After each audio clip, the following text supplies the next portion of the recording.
మంచిది. మన ప్రభువును మన రక్షకుడైన ప్రభువైన యేసుక్రీస్తు నామమున మీ అందరికి కూడా హృదయపూర్వకమైన వందనాలు తెలియజేస్తా ఉన్నాను.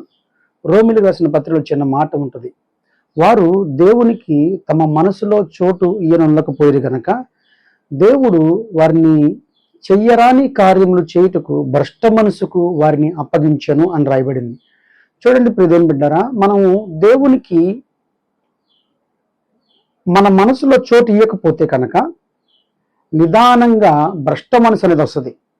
భ్రష్ట మనసు అంటే ఇక దేవునికి దూరం అయిపోయి లోక ఆశలు, ఇక చెప్పసఖ్యము కానిటువంటి అపవిత్రత వాటన్నిటిలోకి వెళ్ళిపోవడానికి అవకాశాలు ఎక్కువ ఉంటాయి.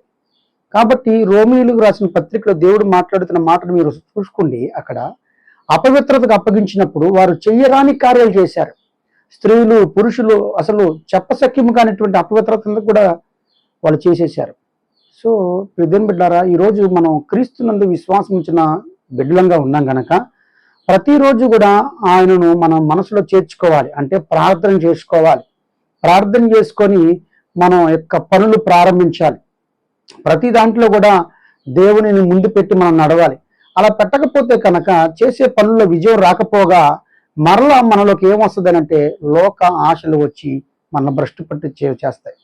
గుర్తుపెట్టుకోండి, విశ్వాసి జీవితం ఒక్కసారిగా కుప్పకూలిపోదు. ఒక విశ్వాసి అంచెలంచెలుగా కోల్పోతాడు తన విశ్వాస జీవితాన్ని. ప్రార్థననైనా, వాక్యాన్ని వినే ఆసక్తి అయినా అంచెలంచెలుగా తగ్గిపోతుంది.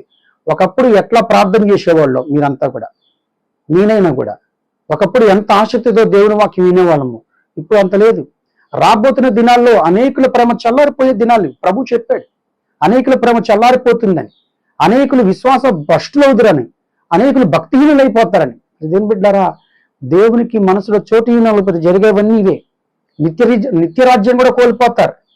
సో నేను ఆయన సేవకుడికి తెలియజేస్తా ఉన్నాను, ఒక విశ్వాసి క్రమక్రమంగా విశ్వాసము అంతకంతకు విశ్వాసం పెరగాలంటే దేవునితో సహవాసం, దేవుని పరిచర్యలో సేవకులతో సహవాసం, దేవుని బిడ్డలతో సహవాసము, లోకస్తులతో సహవాసం చేయకుండా జాగ్రత్త పడటం, ఇట్లాంటివన్నీ చేసుకుంటేనే దేవుడు మనకు తోడై ఉంటాడు, మన నిత్యరాజ్యం నడిపిస్తాడు.